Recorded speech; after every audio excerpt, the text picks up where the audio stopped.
Sociology, Human Services, and Aging Studies. So previously this was known as gerontology. It recently got switched over to Aging Studies. The theme will be the future of work in the care sector. So the event's gonna be 5:30 to 7 p.m. And the purpose of this event is really for you all to have an opportunity to learn, network, and engage with professionals in the field of sociology, human services, and aging studies. That way you're exposed to professionals who are working in the field. Because again, I work at a career center, so it's very common for me to meet with students who they have the education, but they have no relevant experience, and it's very difficult for them to find a job. So my goal really for you is to equip you with those knowledge, the people, and then the experiences. So by the time you do complete your degree, you have the experiences so it can be competitive. So this is an opportunity for this to happen. So thank you all for sharing for the icebreaker. I think that's really important for us to do stuff for ourselves. You know, mental health is extremely very important, and especially with how expensive the world is now, especially in California. Sometimes it's kind of hard to just stop and breathe, right? Okay, so in a bit, Claudia will be going over the overview of cosign programs. And then and we'll put breaks in between as well, because we know how important breaks are, especially for Zoom, for you all to stretch. From 6:05 to 6:30 p.m. Professor Montero will facilitate a career and alumni insight panel. So we have Cynthia Montero, who's the service coordinator for Harbor Regional Center, Nina Lacani, who's a victim advocate for San Diego County District Attorney Office, and Gabriela Sedano, who's a case management supervisor for Scanned Health Plan. And also the event page has their LinkedIn as well, so we could also add them later on as well, because we do encourage networking. And then we're going to have a 5-minute break. After that, we're going to have Helen Ward from our transfer services talk about what she offers there and how you could utilize her services. Okay, and now we're going to transition it over to Claudia. Unshare my screen. Basically, what I want you to know today, me being here serves to do a couple of things. One, I'm going to talk to you about the different programs under the different divisions that we're talking about today, or the different concentrations within these departments. And two, what I'm also hoping that me being here is that it inspires to reach out to your counselor if you haven't already met with them, because this area is really interesting and it's really vast. And because there's a lot of similarities in courses between the different degrees that we offer in these areas, it's very possible that you can leave Coastline with more than one degree. And this is more than you just saying, hey, yeah, you know, like I got 2 AAs, or I got 2 AAs in a certificate. It also helps you with how marketable you are in the work sector. So let us begin. So in sociology, we have an associate's degree, and we also have an AA for transfer. So for those folks that are interested in the transfer track, there's a lot of different places that you can transfer to with some very nice perks if you have that AAT, that AA with a T at the end of it. These are special degrees that have been sanctioned by the state of California, and they have been aligned so that when you transfer to a CSU, a Cal State campus in the state of California, the guarantee is that when you get to that next campus to finish your bachelor's, they're guaranteeing that you're going to finish it in 2 years. And what I'm seeing, for those of you that are interested in online, we have a lot of folks that are transferring to CSU Chico right now, and Helen will talk more about this. But a lot of my students that are going to Chico with having the AAT done, they're finishing there in like a year and a half. And then I'm getting calls from them to help them with letters of recommendation for the next step. So that's something to keep in mind if you haven't already started looking at the places that you may transfer to. If you take a look here, there's different fields that you can go into. You can go into education, therapy, counseling, social work, law. So I actually have a few students that have transferred that I've written letters of recommendation for law school, and their backgrounds are in sociology. So this major is very rich, and it can help you get into a variety of, different sectors once you're out there looking for work. Sociologist and researcher. So Professor Montero, you are a sociologist, right? This is your area of specialization, along with being, you have that practical area of having the social work behind you as well. So Sasha used to think that I was a human services or sociology major. but I'm pretty close. I came from psych, so my background is psych, bio, and then a master's in counseling. But all of these areas are actually they're very similar to each other. So human services can take you into a wide variety of areas. I don't know if everyone heard it, but one of our students that's here today, Sean, he was talking about how he's going to be starting a position soon. Drug and alcohol counselor, Sean, is that what you said it was at Hogue? So hospitals, for those that like working in that space, hospitals do hire a lot of folks with human services programs or human services degrees. There's a whole lot that can be done in that area with a lot of different populations. If you haven't already looked at the kinds of positions they have available out there, you should, because there is actually stuff that you can get into and make a decent living with an associate's degree, and in some cases, just your certificate. So community outreach worker, you can be out there if you like organizing, if you like planning, if you have an eye for detail. There's a lot of nonprofit and government organizations, or even within a school, where you can organize community activities that either have like an educational twist or like that are focused on healthcare. So like I said, you can go to work in the hospitals. Mental health counselors, usually this requires like an advanced degree, so you would need like your bachelor's, at least in some areas. In most areas, I think you actually need like your master's degree. And then school counseling. So you can go and become a school counselor or school psychologist with this background as well. And then we have aging studies, previously known as gerontology. The degrees that we have available there would be an associate or a certificate. So you can become a clinical tech if you like working with the elderly. There's a lot of us that have done work with the elderly. They're a pretty cool population to do some work with. But there's a lot of different things that you can go to do. Like you can also do like event planning. You can do programming. There's a lot of hospitals that hire social workers specifically to work with their elderly patients, and their work looks like they do a lot of work to help them transition into other spaces or to get additional help and support if they're still living at home and they need additional care. Like we see this a lot, especially like in the areas of like care for folks that are suffering from dementia. So again, this is a very broad area with a lot of very interesting opportunities. And I'm going to leave it at that. But if you're thinking right now about these things and, you're thinking that you like a few of these different areas and you want to give yourself that edge so that you can market yourself to more possible positions, then I would strongly recommend that you meet with your counselor. It doesn't have to be me. We have a lot of really nice counselors here, and that you have a conversation about how you can tailor these degrees so that they work for you, and so that you can still qualify for financial aid while you're here. And I'll leave it there, but I'm going to be here the entire time if folks have any questions for me.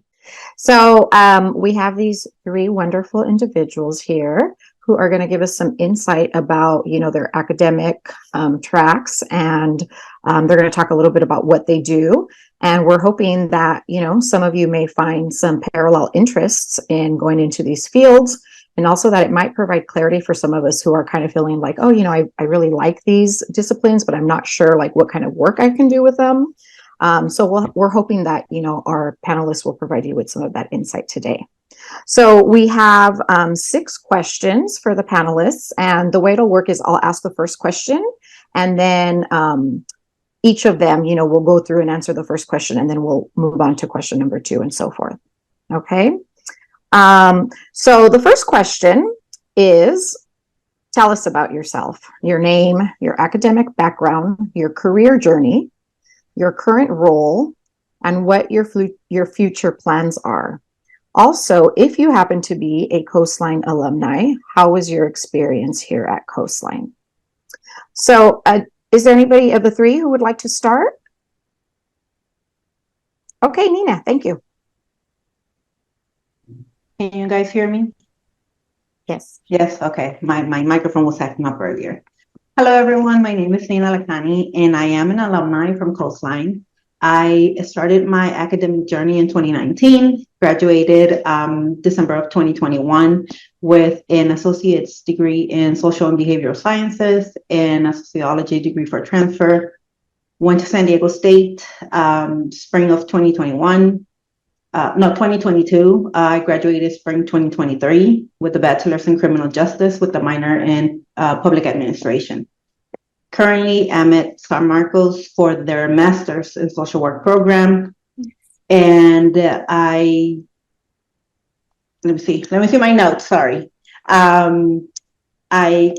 work for the San Diego District Attorney's Office as a victim advocate. I provide services for victims of different crimes, elder abuse, child abuse, domestic violence, human trafficking, sex trafficking, all of my education and my experiences tying back to my initial degrees in social and behavioral sciences, sociology. It gives me a broader understanding of how to serve, the different populations that need our services. Great, thank you. Gabriela, would you like to go next? Yeah, of course. Okay. Hi, everyone. My name is Gabriela. I am a gerontologist. So I started my schooling experience going to Cal State Long Beach. I didn't go to Coastline. I went straight to Cal State Long Beach, and I was a psych major. I was obsessed with wanting to be a psychologist, but as I started to take classes, I realized that it wasn't a good fit. I also started working at a behavioral health office at a front desk during that time, and I realized that therapy wasn't something I was interested in. I then, after realized that gerontology was a certificate, so I changed my major to human development, where I got to study, everything from childhood to gerontology. And soon after, I wanted to pursue my master's in gerontology. Cal State Long Beach did offer that, so that was great. It did take me a while to get my bachelor's, about 10 years after I graduated from high school. It was kind of a slow thing for me because I worked full time, but I kept on going. I was like, take one class per semester, whatever it takes. And shortly after that, I finished my master's degree in 2 years. I now work at SCAN for an MSSP program. I'm a supervisor. It's a multi-senior services program where we help anyone that's 65 and older that has Medi-Cal and Medicare. We help them stay home to prevent them from having to go to the hospital or live in institutions where they may not be as comfortable as in their home. So a lot of great work that we do out in the community. We have very special guidelines for the people that we can help, but those people we are really helping stay at home and independent, which is really important. Great, thank you. Mm-hmm. Cynthia. Hi, good evening, everyone. My name is Cynthia Montero, and I have a bachelor's degree in human services. I got my degree a little later in life. I lived the majority of my young adult life not really knowing what I wanted to do, and lack of access, I think. I'm a first generation American, so I know things were just different for me, and it took me a while to figure out what I wanted to do. So in my 30s, I decided to go back to school, and I got my degree in human services. Prior to that, though, I had already experience working in the field in my early 20s. One of my first human services job was at a agency, AIDS Healthcare Foundation. And I did like enrollment for new clients. I worked different positions there, but I ended up working there 5 years, and it was a very grassroots type of organization. And there was just something about it that kind of planted the seed for me. And I knew that this was the field that I wanted to be in. That if I did go back to school, or when I went back to school, I wasn't going to be a business major or anything like that. I knew it would be in this field. So currently I work at Harbor Regional Center in California. There's 21 regional centers. I am a service coordinator, which is like a case management position, but with a human service degree at a regional center, you work with the developmental disability population. And there's many positions at regional center with the degree in human services, and some of the other degrees here that we're talking about that you would be able to work. There's manager positions, case management positions, provider relation specialists. There's just lots of opportunities. They're always hiring. All the regional centers are hiring all the time, and they also love to promote within. Thank you. Thank you. Okay. Okay, so question number 2, Nina, could you tell us what made you choose your field? 10 years ago, I was given the opportunity to join a social services agency that helped the homeless veterans here in San Diego. And that's when I noticed and realized that I could do so much more. Before that, I was in hospitality. I was working in different hotels as a supervisor for housekeeping services. So it was a complete change of what I was used to. But at the end, it was customer service, right? Understanding the needs. I was given the opportunity by a friend of mine to join social services. And I realized that I could do so much more in advocating for those that needed help. And that is what made me realize that I needed to go to school. I waited 20 years to go to college because I started having my kids when I was 16 years old. So it took me a long time to decide because I felt like I couldn't do it. And once I went back, it was like, okay, I can do this, and I can do so much more for other people that need it. Great. Thank you. Gabriela. For me, it was realizing that I enjoyed working with older adults. I used to work at a banking center, and throughout when I was in school, I was always working at the same time because you need money to pay for school. So that there's always, trying to balance that out.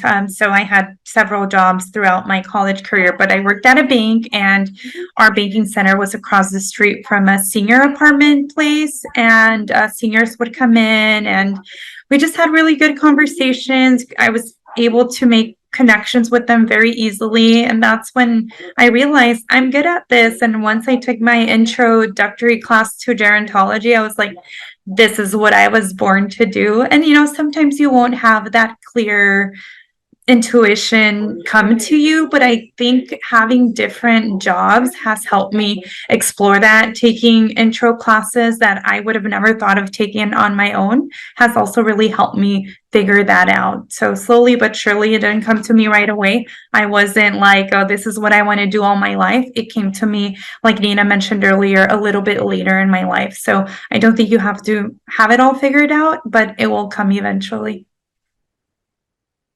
Thank you. And for you, Cynthia? I would say similar. I realized later in life too, my situation was I was married, and so I didn't finish school early on because I ended up getting married. I had children. And then I reached a point where I was not sure if my marriage was going to work out.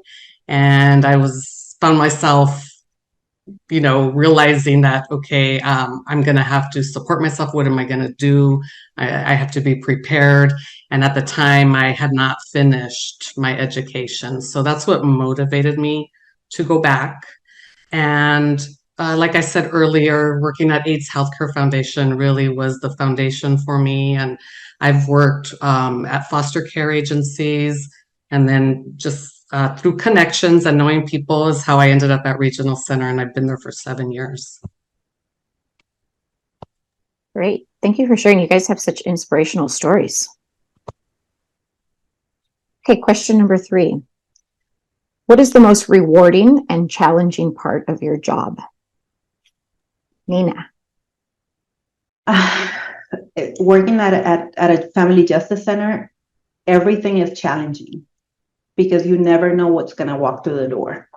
It could be, the super complex case. It could be something that's very traumatic. But it's between the education, the experience, and colleagues, other colleagues, kind of like Gabriela, like Cynthia, that have we have 92 partners in the center. So if I don't have a resource or if I don't have the guidance, I'll go to them. It's always being open to learning from others because we don't always have the answers. And that's something that I wasn't used to. I wasn't used to, let me go ask for help, because before it was like, I didn't go to school. How am I supposed to help anyone? Now I'm a little more confident in, okay, I don't know it all, but I can ask and nobody's gonna look at me any different. So the challenges are, there's so many cases that are gonna be very, very hard mentally. But the most rewarding part of my job of providing a service to those in need is seeing them after the experience, after the episode, is them walking through the door and saying, you know what, thank you for connecting me with this partner. They helped me. I never knew that I could get out of this marriage of 30 years because I thought everybody lived with violence. And knowing that even if I can't change all the cases, if I can make a difference in one, that is very rewarding for me. Thank you. Gabriela. Okay. Yeah, like Nina said, it's difficult. It's so many emotions. But I would say in working with older adults, creating a friendship with them or a special bond is really important, very rewarding. A lot of the people that we work with don't have that social support, family or friends that they can talk to or call. So being someone that they can count on is highly rewarding, knowing that, we're going to check in on them, that someone's going to care about how their day was, what they're doing is really rewarding. In now that I'm in a management position, and I have been for the last 5 years, prior to that, I was case manager for many years. But now that I get to be in a management position, it's rewarding to be a leader because you get to shape your team to the energy that you want to bring, not only to the workplace, but to your clients. Because I think whoever is leading a team makes a big difference on how they transfer their experience with their clients. So, I think work is always going to be there. And that's the challenging part, that there is a lot of work and sometimes your hands are tied and you wish you could do more, but you can't because there's guidelines and there's policies. But I think that the work is always going to be there. I always tell my team, we need to get our work done, but we also need to have a good time while we're doing it. Because if we're having these really intense emotional cases and we're not enjoying the work we're doing, then there's no point in doing what you do. So that's the angle that I look at it from. And it's just really rewarding to work with like-minded people who want to get their job done, but also want to have a good time while they're doing it. Thank you. Cynthia. So I would say one of the rewarding aspects of my job is the relationships that you build with not just your client, but their families. For example, I work with adolescents. So individuals that I work with are from 13 to 22 years old. And so when you've had a client that you meet and they're 12, you get to see them exit middle school and then go to high school. And then a lot of our clients go to school until the age of 22. So you really get to go on that journey with them. And it's really rewarding to see them meet their goals. And also just when you develop that relationship and the parents relate to you, how thankful they are and how they feel about the services you've provided. And they invite you to go to school meetings with them for their child. And another part that's rewarding is helping families advocate. I have gone to so many school meetings, IEP meetings, because most of my clients are in special education. And it's really rewarding because in my position, I have to learn a little bit about a lot of things. I know about Social Security, in-home support services, ABA, assessments. And so it's really rewarding when you get to guide a family on how to advocate for services that their child needs from like a school district or another agency. Oh, challenges. Mhm. Sorry, I almost forgot. Challenges. High caseloads.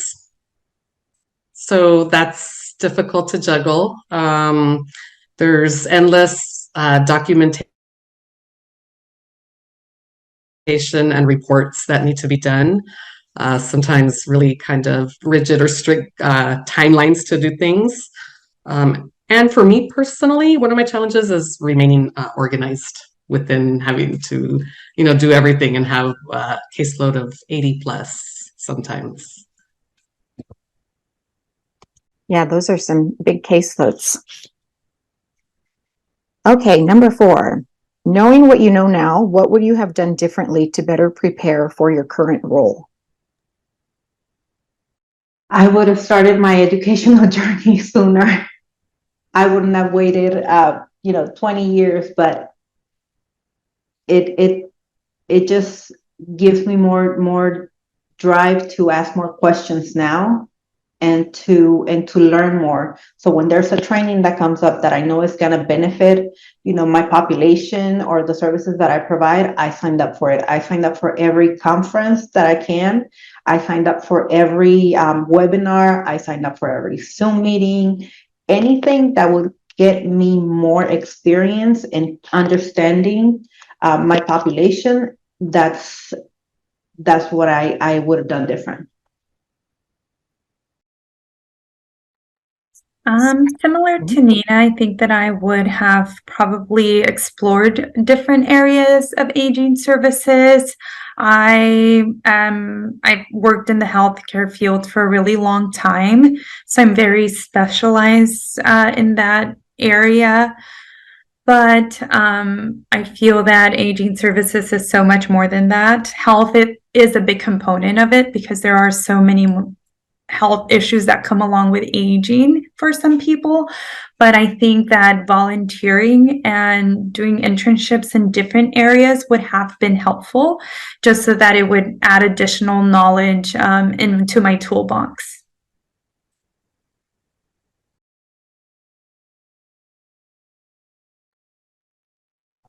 So my answer is similar to Nina and Gabriela. I definitely would have finished school earlier in my age. And I think another thing that I would do differently is I've been at Regional Center 7 years now. And with all the opportunities that come up for leadership positions and just promotions, I early on, I held myself back from applying, didn't think I qualified or I had the experience. But after being there this time, you get to know people, and definitely people that have applied and been promoted, they're not smarter than me. They don't know more than me. Like, I know that now. But now I'm at a point in my life where I'm older, and about a year ago, I had some health issues. And so right now, as a service coordinator, I have a really nice hybrid schedule. I work from home 3 days a week. And so I'm happy where I'm at now. Thank you. Okay, question number 5. How have internships, volunteering, and other relevant experience helped you in your journey? When it comes to relevant experience, I have lived experience on the domestic violence side. So I apply my personal experience to the cases that I'm working. I don't share my personal experiences, but I can relate to the fears, the challenges, the trauma that's going on with them. I also volunteer with different organizations that serve military veterans, the homeless population. I volunteer for the point in time count every year. I bring my kids, even though they're grown, I bring them to serve meals on Thanksgiving, on Christmas. And that gives me that exposure to not just one population, it's a variety of populations, females, males, LGBTQ, elderly, I mean, you name it. And just being involved in volunteering and not being afraid to explore those different areas gives you a lot of good relevant experience for when you are, applying for a job. Like Cynthia said, for a long time I wouldn't apply for anything because I was like, I just got my associates, nobody's going to look at me, nobody's going to give me an interview. But then as you get your experience and your resume starts building up, then okay, I can do this. Everything that's on this job description, I can do this. Before my resume was, a page or two, and now it's at like 9 pages. And even a counselor at San Marcos told me, you need to cut it down because when we send you for internship, it's going to be too long. You're going to bore them. And I'm thinking, how is that possible? In my mind, that's experience that's going to help me serve better. Yeah, thank you for sharing.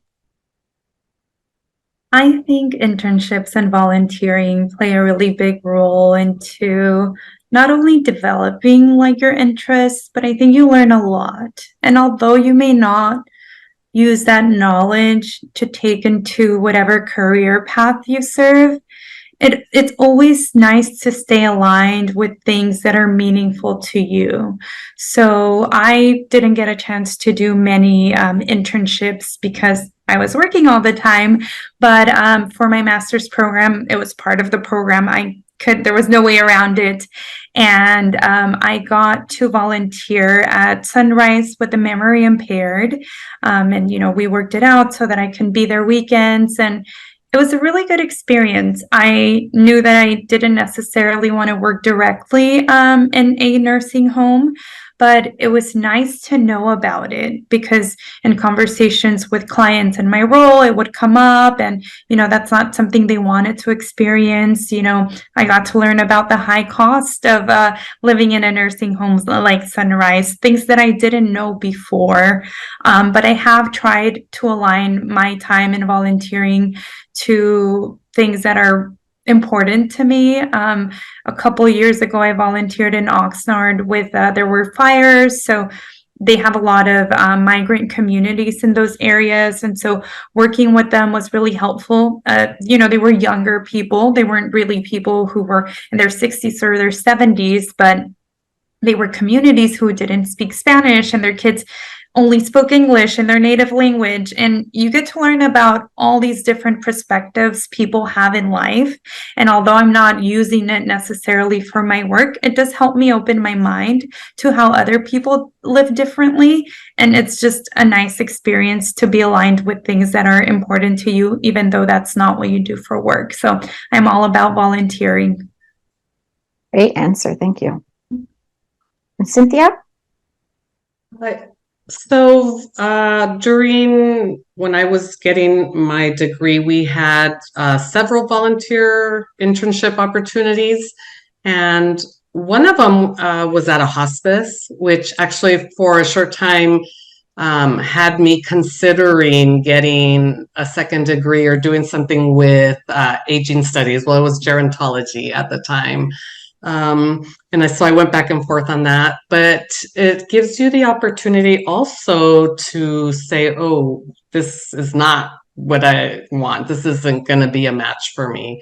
Right. So I think doing as many internships that you can or reaching out to different organizations to volunteer and get experience from different agencies is very valuable.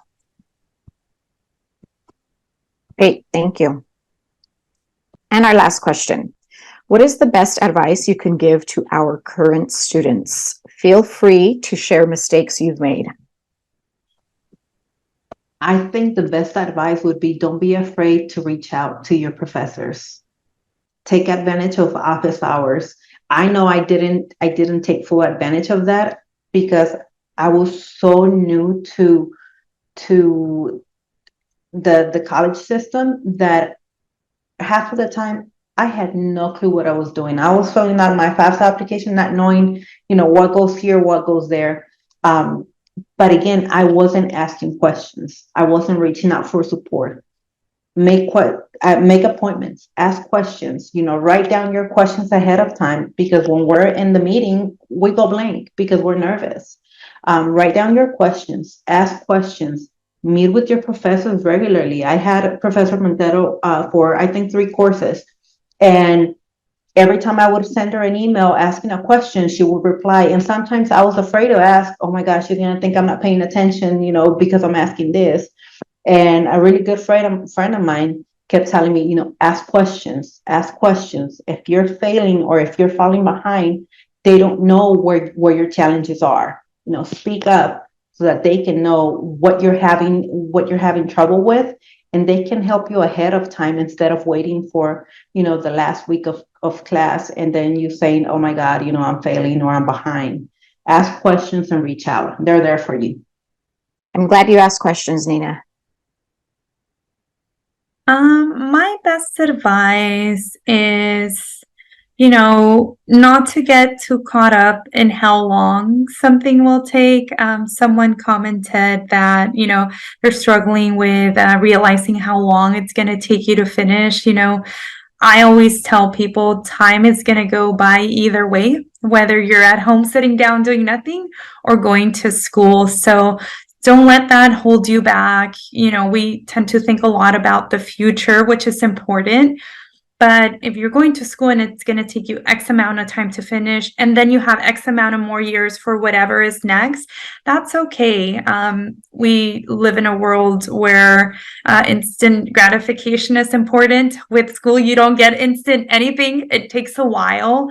But just know once you're done and you look back, it's going to feel so great. You're going to feel so accomplished, and you really can do anything you put your mind into. So just keep on going. So I answered the question differently. I was thinking more of like once you're in your career, all of these, since they're similar, my advice is even through school, but while you're working, is to take care of yourself, to take mental health days, take a day off, take 2 days off. Don't work through your lunch. Take your lunch break when you're at work, because you don't get paid for it. That's what I was thinking of more. Thank you so much. And I also have a Sean Jacob is here. I had the pleasure of being with him during the August month, where he mentioned about transferring. So Sean Jacob, if you'd like to, make comments as I'm going through this very short PowerPoint presentation, please do so. As Sean Jacob mentioned, he is transferring. He has applied to Cal State's San Marcos into their sociology program online. So welcome everyone. I'd like to give everybody a quick overview and the transfer services that I provide. Both Dr. Barquez, Paolo, and I, we are in the same office area. They're at the Student Services Center in Fountain Valley. However, we're available to you online, Zoom, by phone, also through wonderful summits as this one.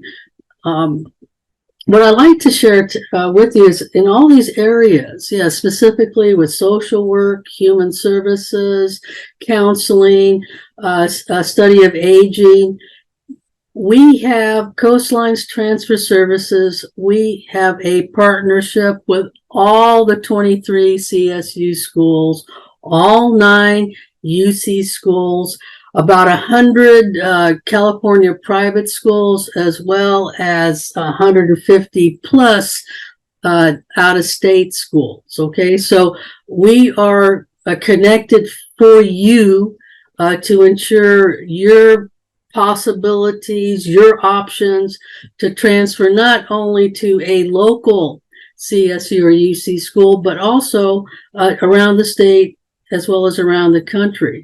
So where I come into play, and I'm glad that all of you are here, is that we're not going to wait till the very last. When I'm getting ready to get my degree, I got to transfer. We're going to do this a little bit earlier so that it's not going to come upon you rushed like, but that you know in planning ahead that within a year before getting your degree, within a year doing a certificate and maybe a degree, that you'll stop by to see me or come visit my transfer services web pages to kind of get an idea as to what direction you'd like to go. You've had your counseling meetings with both Paolo, Dr. Barquez, and Claudia there, as well as other counselors here at Coastline, to kind of get that degree, the degree plan, your student education plan into place,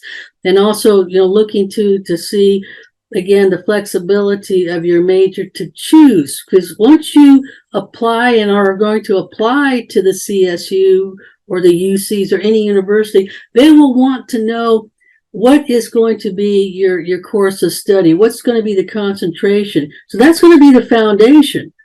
However, it's not going to lock you in. You're going to have the ability, once you are admitted to the university, to also do some minors. It could be potentially about minors and the same skill sets that you're learning here at Coastline, visiting the career services, visiting with your counselors, seeing all the resources that are available to you. You're going to apply those same skill sets, those same habits, good habits there at the university, okay? And guess what?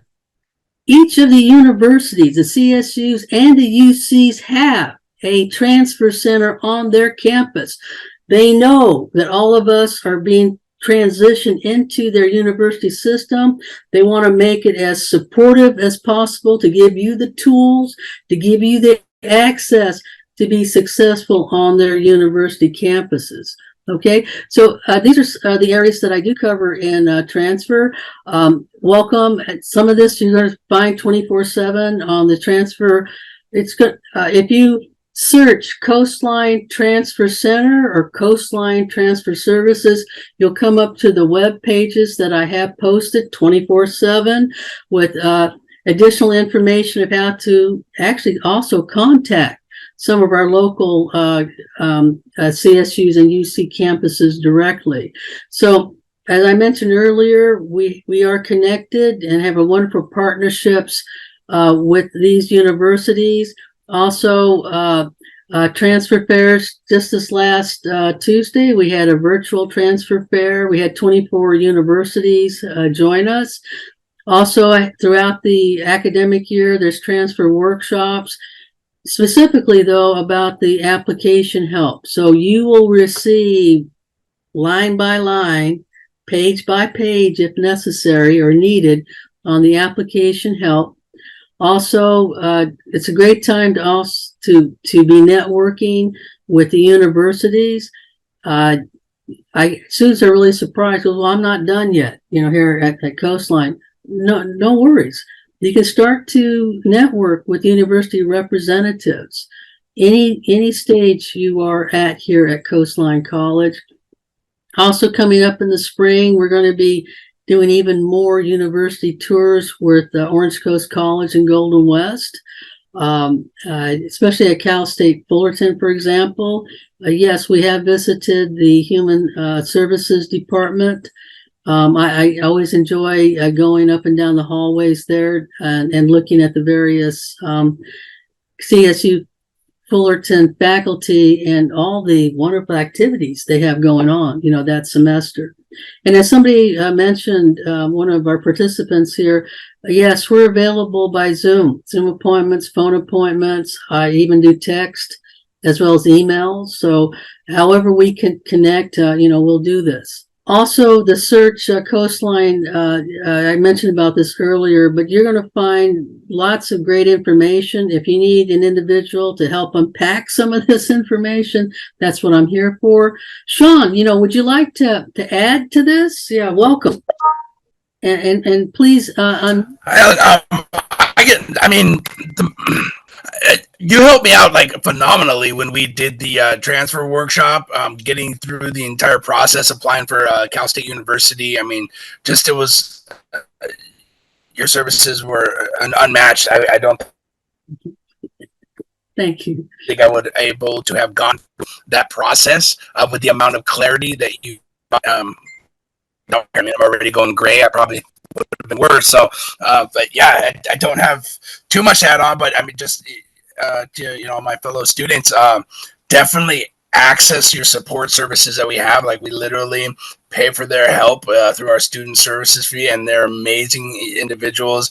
I mean, if you're here at a summit for sociology, you have it in your heart to help other people, and everyone in our counseling and support departments have that same kind of drive, and they want to see us all become successful. I definitely appreciate all of your help, and I'm almost done. I'm just waiting for my official transcripts to get to San Marcos and them to approve my application. Thank you so much, Sean. And it doesn't get any better than this. Seeing all of you, keep moving forward. Sean and others, they're applying, realizing your educational and career goals. Yes, this is what we're here for. And so I want to share with you too that there are many opportunities to apply.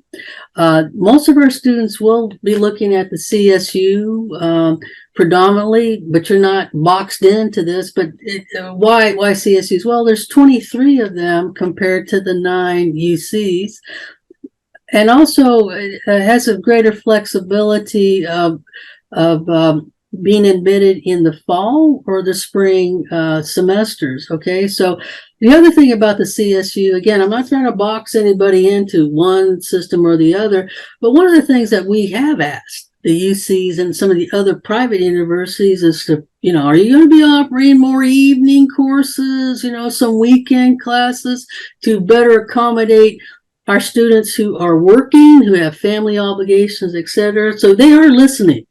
So as we keep going, in the future here, maybe more the near future, we're going to see more and more of these universities meeting the students where they're at. Something that our Coastline slogan here about meeting students from where they're at. So we're all hoping that as you're making your selection to go to a university, that you will have the flexibility there of, day classes, evening classes, or weekend classes. As Professor Montero mentioned, more and more of the CSUs are opening up sociology, as Sean is applying to be online. So we're kind of seeing that. Hey, and also Cal State Long Beach. They have just started an online psychology program. They just started this, semester. So yeah, things are coming along too, where they're looking as to how to best meet students, halfway here with more online bachelor's degree programs. So yes, you have this opportunity, and this is the season where we have. I'm happy to share with you quite a number, more than last fall. We have more students this semester applying to the CSUs and the UCs. I also have a good handful of students also applying to the private universities. We got USC, we got Pepperdine, we got a couple looking at Chapman, and I do have a handful looking at Arizona State University for their online program. So it's open to all of you here. And I have this on the Coastline Transfer Services web pages. Feel free to email me, as well as, make an appointment, with me. And again, something that Claudia, Professor Mojica mentioned too, is many of you may have started on the certificate path maybe, and also doing certificate and a degree program. So I just want to make doubly sure with everyone here, and you can verify this with your counselor, about being on the CSU or option 2 path, which is for transfer, as well as the UC option 3 IGETC. Some of you may want to be both. I had students applying to both the CSUs and the UCs, and also to some private schools. So you can be on any one of those combinations. If you do check your degree works or your unofficial transcripts and you find that, hey, I'm on the certificate track, can I transfer? Yes, you can. However, we need to get you not only completing with your certificate path, but also looking to get that AS or AAT degree as well. The number one path that does not transfer or translate into transfer will be option 1, and that's the AA or AS degree. That's an option 1. What can you do with that?